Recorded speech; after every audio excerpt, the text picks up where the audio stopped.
मुंबई में एक धारावी इलाका था जहाँ पर सब झोपड़पट्टी बनाकर गरीब लोग रहा करते थे। उस इलाके में महेश और उसकी बीवी भी रहा करते थे। उसका एक 10 साल का बेटा था जिसका नाम उन्होंने बड़े ही प्यार से अमिताभ बच्चन की वजह से विजय रख दिया था। अरे विजय की मम्मी, रात हो गई है, जरा अपने हाथ के गर्मा गर्म बढ़िया मस्त चाय तो बना दो। अभी बनाती हूँ, तब तक आप विजय के साथ खेलो। तभी वहाँ पर पड़ोस की झोपड़पट्टी में रहने वाली एक 8 साल की बच्ची रागिनी आ गई। अंकल, आप लोग अकेले ही खेलोगे क्या? मुझे नहीं खिलाओगे? रागिनी आओ, हम लोग मिलकर खेलेंगे। विजय, मैं तो मजाक कर रही थी, मैं यहाँ पर खेलने नहीं आई हूँ, मैं तो आंटी से थोड़ा दूध लेने आई हूँ। हाँ बेटा, अंदर आओ, देखो दूध रखा है, जितना चाहिए ले लो। रागिनी अंदर गई, उसने दूध उठाया और वहाँ से जाने लगी। तभी उसने पलटकर विजय की तरफ देखा और मुस्कुराते हुए कहा, विजय, मैं कल दिन में आऊंगी, फिर दिन में हम लोग खेलेंगे। ठीक है रागिनी, लेकिन कल जल्दी उठ जाना, हमें जल्दी स्कूल पहुँचना है। ठीक है विजय, बाय। रागिनी वहाँ से चली गई, लेकिन विजय का पिता महेश और उसकी पत्नी एक दूसरे को देखकर मुस्कुराने लगे। देख रही हो विजय की मम्मी, रागिनी और विजय बहुत अच्छे दोस्त बन चुके हैं। हाँ, देख रही हूँ, विजय बिल्कुल आप पर ही तो गया है। तो इस तरह विजय के परिवार और रागिनी के परिवार वालों की बहुत अच्छी दोस्ती थी। इसी वजह से विजय और रागिनी के बीच भी बचपन से ही बहुत गहरी दोस्ती थी।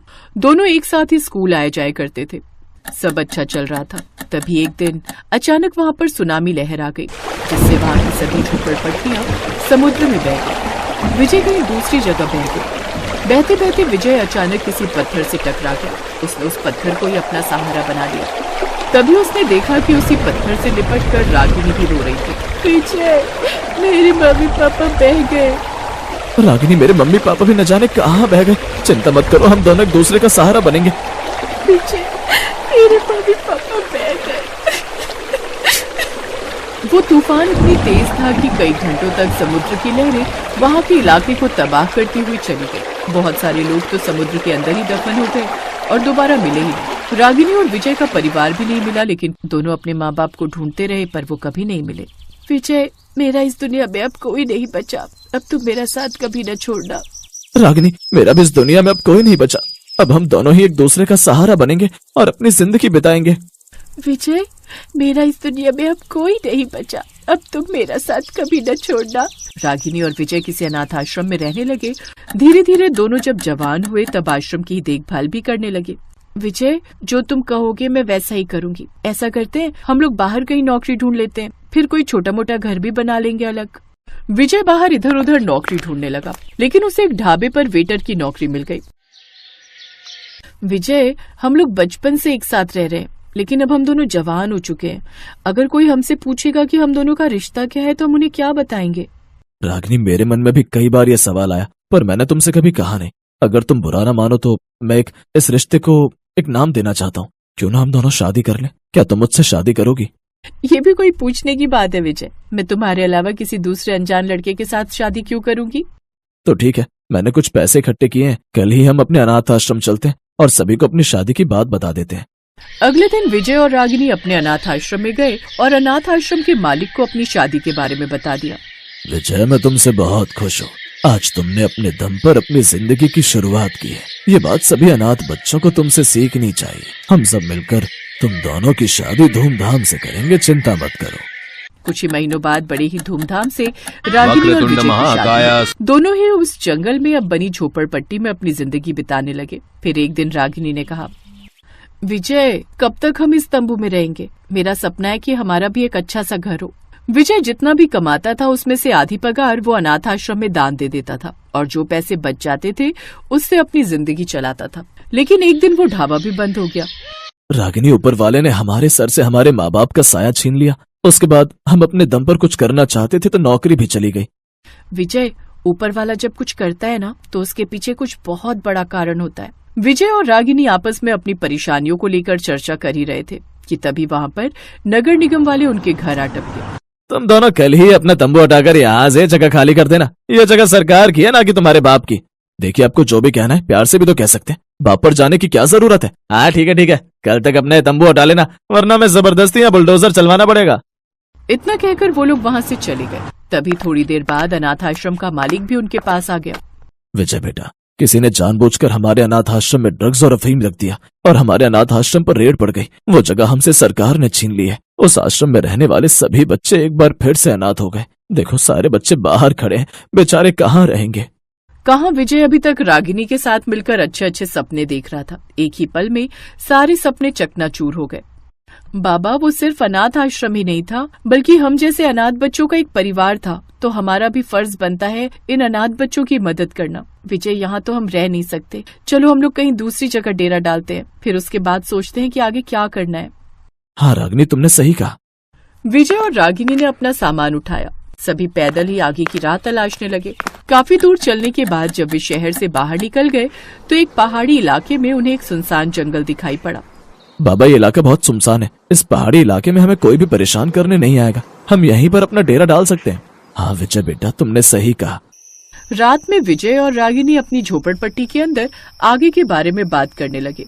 रागिनी, देखो एक पल में क्या से क्या हो गया। आज हमारी सुहागरात थी। मैंने सोचा था कि मैं खूब पैसे कमा लूंगा और हमारा भी शानदार बेडरूम होगा, हमारा भी बहुत अच्छा बंगला होगा जिसमें मैं सभी अनाथ बच्चों को रखूंगा। पर सारे सपने टूट गए।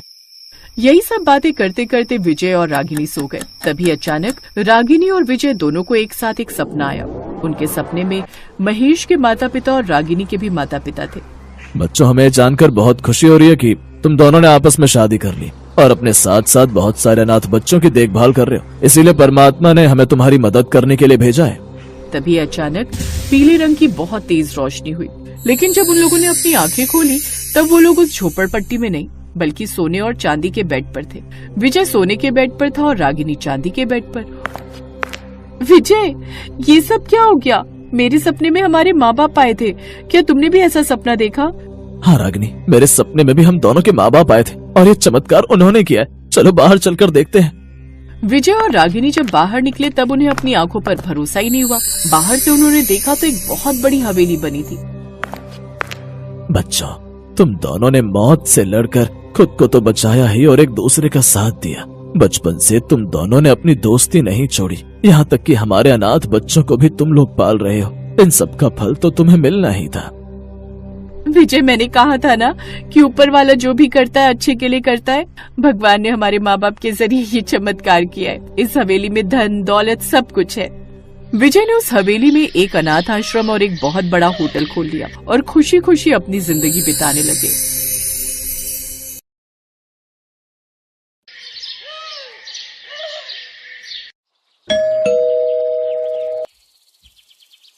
अरे कमला, मेरा छोटा बेटा कुछ दिन पहले ही विदेश से लौटा है। सोच रही हूँ अब उसके भी हाथ पीले कर दूं।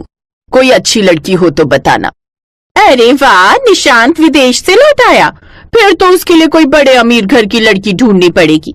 तेरी बड़ी गरीब बहू की तरह नहीं जो बस 2 जोड़ी कपड़े में ही ससुराल चली आई। अब मुझे देख, अमीर बहू लाई हूँ तो सब सामान आया है दहेज में।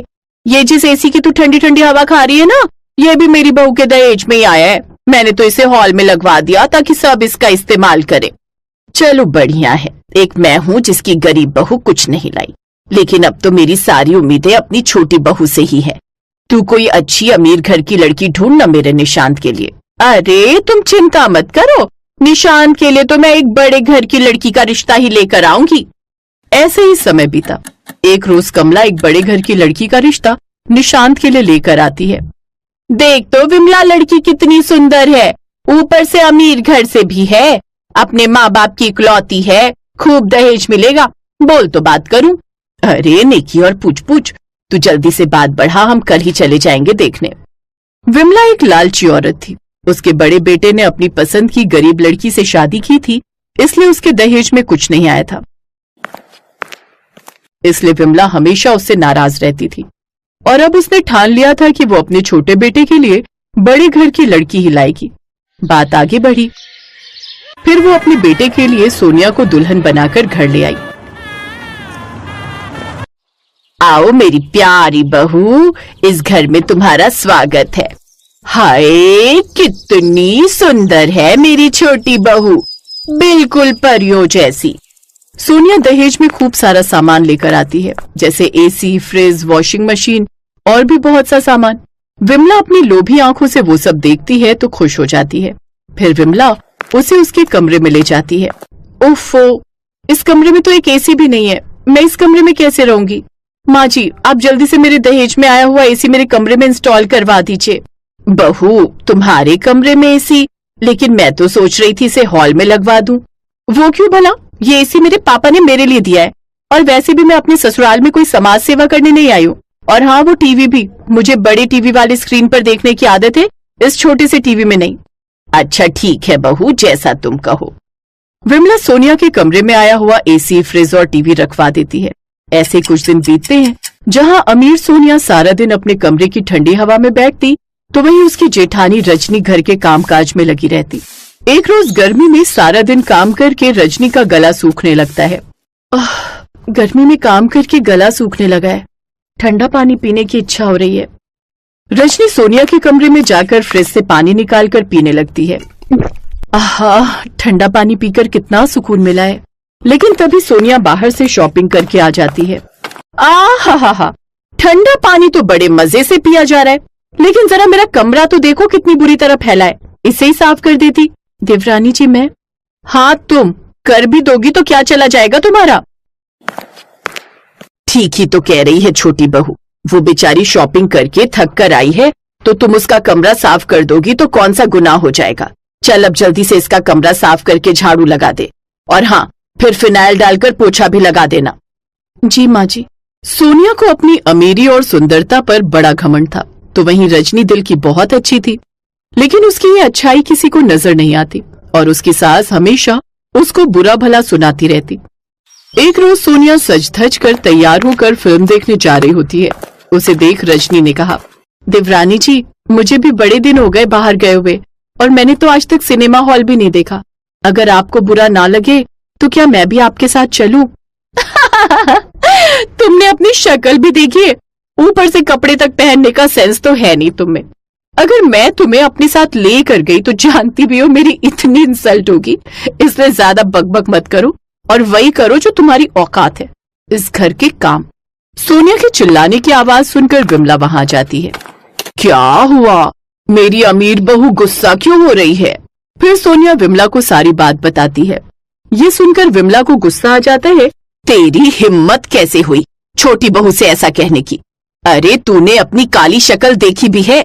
ना जाने वो कौन सी मनहूस घड़ी थी जो मैं तुझे अपने घर की बहू बना कर ले आई।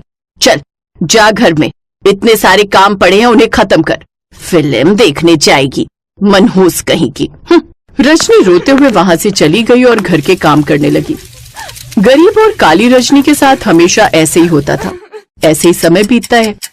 कुछ समय बाद दोनों बहुओं का जन्मदिन आने वाला था। उन दोनों का बर्थडे एक ही दिन आता था। विमला अपनी छोटी बहू के लिए महंगी सी साड़ी लेकर आती है। ये ले सोनिया बहू, तेरा इस घर में पहला जन्मदिन है ना, तो उस दिन तू ये साड़ी पहन लेना। ये साड़ी माँ जी? क्यों, पसंद नहीं आई क्या? सोनिया बुरा सा मुंह बनाते हुए कहती है। नहीं, इतनी बुरी भी नहीं है। लेकिन वो क्या है ना, शादी के बाद ही मेरा पहला बर्थडे है ना, तो डैड ने मेरे लिए स्पेशल चांदी का सूट बनवाया है एक महंगे फैशन डिजाइनर से, तो इस बार तो मैं वही पहनूंगी। हे राम, चांदी का सूट? फिर तो मेरी बहू उसमें बिल्कुल परियों जैसी लगेगी। घर के कामों में लगी हुई रजनी उनकी बातें सुन रही थी। उसे ये जानकर बहुत बुरा लगता है कि उसकी सास उसके लिए कुछ भी नहीं लाई। जन्मदिन तो मेरा भी है, लेकिन माँ जी मेरे लिए आप कुछ नहीं लाई। अगर एक सस्ता सा सूट मेरे लिए भी ले आती तो मुझे कितना अच्छा लगता। ए काली कलूटी गरीब कहीं की, तुझे कितनी बार समझाया है तू इस घर की नाम की बहू है, लेकिन औकात तेरी नौकरानियों जैसी है।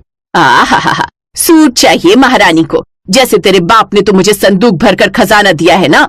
और अब मुझसे खुद को कंपेयर करना बंद करो। और हाँ, माँ जी ने मेरे पहले बर्थडे के लिए बहुत सारे लोगों को इनवाइट किया है, तो जन्मदिन के दिन सारे घर की सफाई करके उसको सजाकर और अच्छे अच्छे पकवान बनाकर तुम यहाँ से निकल जाना, समझी? क्योंकि मैं नहीं चाहती कि मेरी फ्रेंड्स को पता चले कि तुम जैसी गरीब और काली औरत मेरी जेठानी है। उस दिन रजनी बहुत रोती है। उसका पति मनीष दूसरे शहर में नौकरी करता था, इसलिए उसकी तरफदारी करने वाला वहाँ कोई नहीं था। सुबह जल्दी उठकर रजनी सारे घर की सफाई करती है, फिर सारे घर को दुल्हन की तरह सजाती है, जिसके बाद वो तरह तरह के पकवान बनाती है। अपने बर्थडे पर सोनिया अपने पापा का दिया हुआ चांदी का सूट पहनती है और सज धज कर तैयार हो जाती है तो वहीं बेचारी रजनी पुरानी सी साड़ी पहने हुए होती है। अरे वाह, मेरी बहू तो आज इस चांदी के सूट में बिल्कुल चांद का टुकड़ा लग रही है। हाय, नजर ना लगे इसे किसी की। जन्मदिन बहुत बहुत मुबारक हो बहू। थैंक यू माँ जी। और तू, सारा काम हो चुका है तो तुम्हारी अब यहाँ कोई जरूरत नहीं है। अब तुम यहाँ से चली जाओ और जब पार्टी खत्म हो जाए तब अपनी ये मनहूस सी शक्ल लेकर चली आना सफाई करने। रजनी अपनी किस्मत को कोसती हुई घर से निकल जाती है। कुछ दूर चलकर वो जंगल में पहुंच जाती है और थक हार कर एक पेड़ के नीचे बैठ जाती है। मेरे काले और गरीब होने के कारण मेरी सास और देवरानी मुझसे कितनी नफरत करती है। हर पल मुझे ताने देती हैं। वो खुद से ये सब बातें कर ही रही होती है कि तभी उसकी नजर सामने फंसे एक खरगोश पर जाती है जो कि दलदल में फंसा हुआ होता है और डूबने ही वाला होता है। अरे ये क्या, ये तो इसमें डूब जाएगा, मुझे इसकी जान बचानी होगी।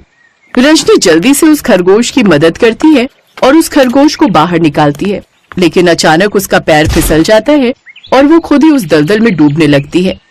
बचाओ, कोई बचाओ मुझे। तभी अचानक उस दलदल के पास लगे पेड़ से एक पीले रंग का सोने का सूट रजनी के ऊपर आकर गिर जाता है जो कि काफी मजबूत था। उस सूट को पकड़कर रजनी दलदल से बाहर आ जाती है। तभी अचानक से वो सूट बोलने लगता है। आज के बाद तुम्हारी जिंदगी में कोई भी तकलीफ नहीं रहेगी। तुम बहुत नेक दिल इंसान हो। तुमने अपनी जान खतरे में डालकर उस खरगोश की जान बचाई है। अरे ये क्या, तुम तो बोलते भी हो, भला ये कैसा चमत्कार है? हाँ, मैं एक जादुई सोने का सूट हूँ जो परीलोक से आकर इस पेड़ पर फंस गया था और तभी आजाद हो सकता था जब मैं किसी नेक दिल इंसान की मदद करूँ और उसके पास ही रहूँ। अब तुम एक बार मुझे पहन कर देखो, तुम्हारी सारी तकलीफें खत्म हो जाएंगी। उसकी बात मानकर रजनी उस सूट को पहन लेती है, जिसे पहनते ही वो बहुत ही खूबसूरत हो जाती है। रजनी बहुत खुश होती है। वो सोने का सूट पहनकर अपनी देवरानी की बर्थडे पार्टी में पहुंचती है, जहां सभी उसे देखकर हैरान रह जाते हैं। ये क्या, तुमने सोने का सूट पहना है और तुम इतनी खूबसूरत कैसे हो गई? रजनी सबको सारी बात बताती है। ये सुनकर सोनिया चिढ़ जाती है। अब उस सोने के सूट की मदद से रजनी खुद का बड़ा घर बना लेती है जिसमें ऐशो आराम की हर चीज होती है। अब उस घर में वो अपने पति के साथ खुशी खुशी रहती है। हेलो दोस्तों, कैसे हैं आप सब? हमारी कहानियाँ देखने के लिए हमारे चैनल को सब्सक्राइब कीजिए और हाँ, बेल आइकॉन पर क्लिक करना मत भूलिएगा।